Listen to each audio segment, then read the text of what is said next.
Thank you.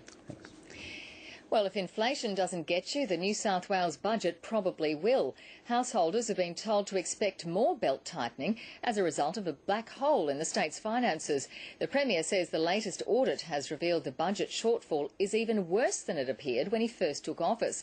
Mr O'Farrell says the budget has blown out by more than $5 billion because of Labor's trickery. Mark Tobin reports.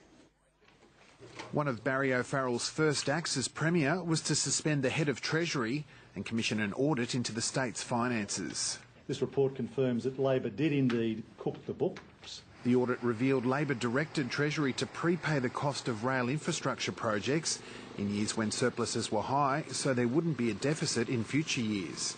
The government says this is the smoking gun. There's a primary fraud going on. I mean, the purpose is not an accounting one.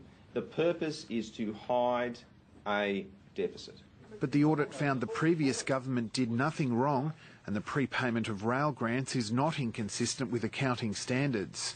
Barry O'Farrell is unfazed. He says the audit shows a $4.5 billion black hole in the budget has now blown out to $5.2 billion. The only way we know now to get ourselves out of this budget black hole delivered to us by Labor is to grow the state's economy. And yes, where waste and mismanagement exists, we will root it out and we will take it out. But the report has also cleared Treasury.